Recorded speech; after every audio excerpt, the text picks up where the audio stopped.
Hi guys, welcome back to the Gamers Hall. I'm Chris. And I'm Adam. And today we're going to be doing an unboxing and review of Critical Role's Ukotoa game. I know nothing about this. I know it's a game by Critical Role, and that's my extent of my knowledge to this game. I watch Critical Role, and I know who Ukotoa is, but I haven't actually seen them play this game or seen it played. I've just heard the hype about it, the Critical Role cast talking about it. But before we get into that, if you guys like the content we're putting out, please like, share, and subscribe. And hit that bell notification so you know when we post some more. So let's get into this. First off, Ukotoa here. Yet again, let's talk about some quality here.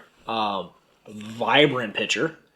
That's and it definitely wraps around correctly. You don't see a lot of tears or anything like that. It's solid. It's solid. Pretty solid card stock too. Yeah. So they didn't spare on quality for it. Book. Rule book. Yep. Oh, we got some stickers here. I don't know what the stickers are for. Tiles. Tiles. Here's the stickers. Wooden tokens. Colored wooden tokens.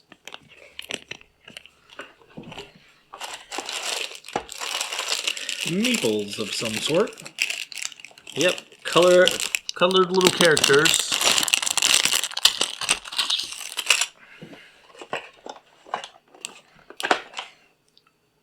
Ukotoa Mini.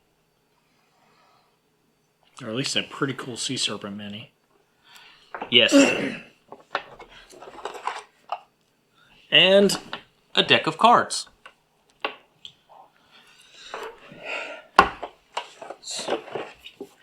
And that's pretty much it. Yep. So the basic box, basic game. Really, we'll see how this all comes together. All right, so we're gonna read the rule book, break some of these tiles out. We'll come back. All right, guys. So we've taken everything out, shuffled the cards, put things where they're supposed to be. We have a 3-player setup right now.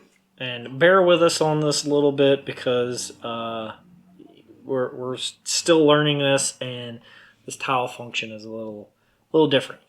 All right. So every player, let's start with a little bit of the setup. First, the setup to start the game is you start with a wheel tile. You want to set up the board. Start with a wheel tile, and each one of these tiles has an arrow pointing to it. You place that tile pointing to the last tile that was placed, which creates the movement of for the game itself. Then you find out how many players there are, and for each player you have a color. So we're going to do a 3-player. So there's me, Chris, and you guys. You are one of our players for this game. Then you take turns placing out those colors onto the board. On a 1 per tile, you can't move them to a occupied tile. And then you place Ukotoa will be on the last tile placed. And everybody gets 2 cards. Starting out. And you shuffle up the draw deck. The objectives of this game, real quick, is you either want only the colors remaining that you are. So Chris and I share this color. We are both purple. You and I share red, and Chris and you share yellow. If at any time only those colors remain, then the player that is both of those colors, which would be red and purple for me, I win. So if all yellows are dead and only red and purple are left, then that means I win the game. However, if only one color is left, say purple, then Chris and I win and you lose. But we don't want that. You don't want that. So hopefully only yellow is left for you two to win and I lose. Or red and yellow for just you. Yeah.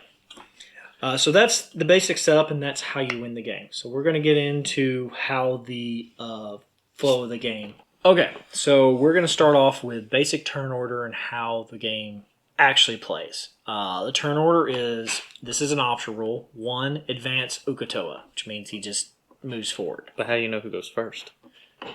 Very important question. Whoever was the last person on a boat or a ship. In this case, that would be Chris. I was on a boat 2 years ago when I went to Vietnam. I had to ferry across to a different city. Yeah, and I don't get on boats. I stay on land. He's going to go first all the time. So turn 1, he would advance Ukotoa. If you're playing that optional rule, you do not have to play that optional rule. It'll probably make it a little bit faster. Turn 2, or step 2, draw 2 cards. So active player would draw 2 cards and look at them. 3 is play your cards.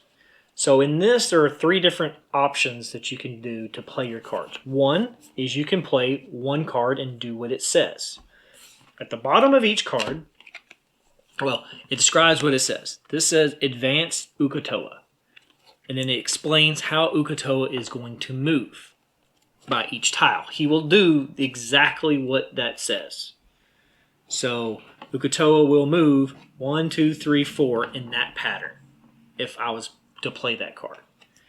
So if you play that 1 card, you do what it says. The second option is you can play 2 of the same card. Chris, you got 2 of the same card? Okay. So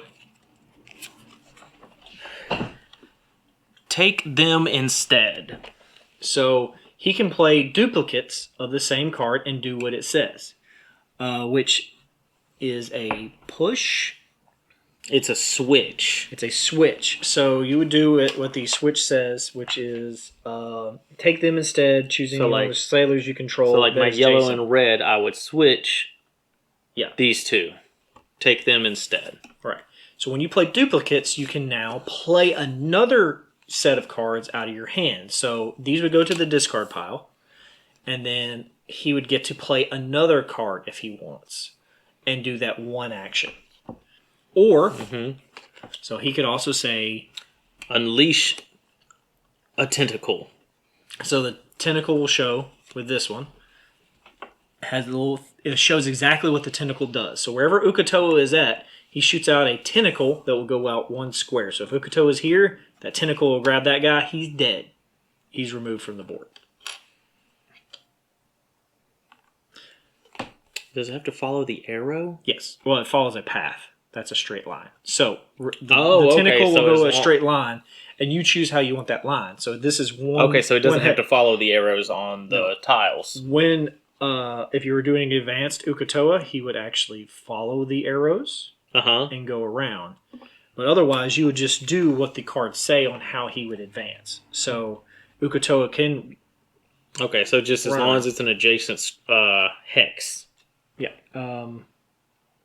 Yeah, so moving Ukotoa towards an arrow indicating movement around the ship, exactly the number of spaces identical. Ukotoa is always going to follow these arrows. Okay. The tentacle will shoot out from him. It starts at him. Okay, so this guy, gone. Yeah. And then that would be my turn. Then you would, at the end turn, you would discard. So if you have more than 5 cards, you discard down to 5. The other ability is you can discard 2 or 3 of the same card to draw a new card.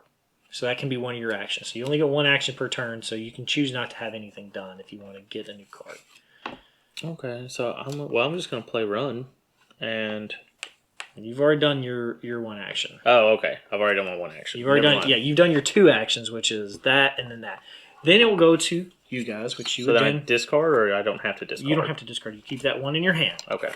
So now you guys would draw these cards, and then you would be able to play your set of cards. But you have 2 of the same card, so you could play that, and then you can immediately play push, which push would actually take a character and push them the amount of spaces that it says. So say you push from here, here. This guy would push, and then you'd also end up pushing that guy there, if that's what you chose to do, because you have to push in that direction. So it basically shifts the guys around in different areas. Yeah, you're just moving the people around the tiles. Yeah, and then you also have the run mechanic, or the which run basically takes a guy and he follows whatever path he runs, however many squares or whatever his path is around the boat. And that's basically it. You only have Advance Ukotoa, Unleash the Tentacle, Run, Push, or Take them instead. So Okay. you're switching your guys, you're pushing your guys around that, and you're letting Ukotoa run around, and then the tentacle's grabbing. So all these cards are what you will use to Play the game. play that game until one of the two win conditions are met. That's how the game ends. If this deck goes down to nothing, you shuffle up the discard pile, and then you start over on the draw deck. Okay. So, Gotcha. which games shouldn't take terribly long. Should be pretty quick. The back of the box said 30 to 45 minutes. Yeah. All right. So the good things about this game is, one, everything's pretty nice quality. Mm-hmm. The artwork on the cards, good quality. Miniature, nice quality. Small and compact, very easy to carry around. Yeah. Also easy to learn. Really, I think we took about 20 minutes reading and then discussing between each other to understand how the game plays. So I think within 20 minutes of reading and then probably a few playthroughs, everybody will get this. I mean, Yeah. probably 3 playthroughs, and everybody's like, all right, I got this. I see the strategy. And it's going to be different every time you play, so that does add to replayability. It's good that it won't be... You quickly be able to figure out exactly how this is going to play like some other games. All right, so another one of the good things is that this is very small. So, with it being compact and easy to carry around, you can play it almost anywhere. And so, even a pull-out dinner table, you could pull that out and you're ready to play with you and 5 other people. Yeah. However, saying that, Or 4 other people. one of the bad things you get into is that the way the board is designed is these little small tiles here. If you got somebody that's heavy-handed and then doesn't pick up and move, so you can tell I barely push this around, and all of a sudden this scatters. And it's very important that these tiles stay exactly the way they were when you put them down, because that affects how these cards work. Yeah. So if you bump this, you've almost ruined the game. If somebody hits this good enough, or it makes it shuffle, so if you have a slick table and not a lot of grab to these tiles, they can move around, and all of a sudden, the game you just took time setting up is messed up. Also, one bad thing is they only give you 5 of each of these guys. They don't give you any extra, so if you lose one of them, it's gone. You'd have to find some other replacement for it, but be careful about losing these. A lot of other games give you extra meeples a lot of times to offset the chance that you might lose one. Yes. And if you losing your faction tokens, you pretty much have one. No spares there. But again, that's still not that bad. That's not that bad. That's a minor inconvenience, and clever people can get around that. Yeah. Mostly the big bad thing is just the way the board's set up. I can see an OCD player just cringing every time they set this up because it's not perfectly set. And every time somebody tries to go over here and perfectly set it, it bumps some other part. You might even want to take the time to there's little notches there where you pulled it out. You might want to take the time just to shave it a tad with a razor blade just to get the extra bit off so it all fits cleanly together. Or come up with some other inventive way to set these down. Maybe there's some type of board you can come up with that sets the hexes in perfectly. Or have a rubbery grip on the bottom so that they don't move as easily. Yeah, and they're double-sided, but if you really wanted to, you could take... Well, they're really the same thing on each side. You can have a Velcro mat and then put a little Velcro or some sticky substance to stick, and it stays. Other than that, the game's going to play fun. Yeah, it's going to be played fine, easy to learn, quick to set up. I mean, you and your friends just want to play a quick 30, 45-minute game. Yeah. How much did it cost? This game cost $29.99 plus shipping, depending on if you bought it on the website or if you bought it in some store. Yeah, that's a pretty good value for what you're getting. I mean, it's a small game. I would have assumed it would probably cost about $25 to get. But I guess good quality on cards, and you have a pretty cool miniature. That's probably what's making that price just a little bit more.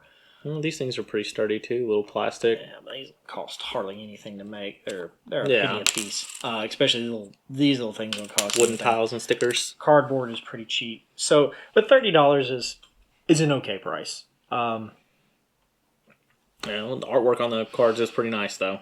Gotta say that. Oh yeah, I mean it's definitely artwork, beautifully done. Yeah, but if you guys are fans of Critical Role, you want to play a game that they help create and develop and support them, and also, I mean, this could just be a quick, fun game to play with your friends. Yeah, quick game night, something you do right before you play D&D. Say, hey guys, let's knock out a few games at Ukotoa while we wait for such and such to get here. He said he's going to be late. I mean, drop down one game, 20 to 40 minutes, especially like 3 players, probably shouldn't take that long. Yeah. Quick, easy, doesn't distract. Yeah, I mean, I'm not gonna lie, I like it. I like the simplicity of it, and I think it'll be fun to play with my kids when they get a little older. Yeah, I could try it out with my kids as well to see what they do because they're about the right age for this. So yeah, if you guys enjoyed this review and you like what we're doing, make sure to like, subscribe, and share. Yep, and yeah, please let us know if you guys played this or purchased this and how you guys feel about it. Yep. We'd love to know. Yep, put that down in the comments. Yep. Until then, keep having fun at your gaming table, guys. Yep.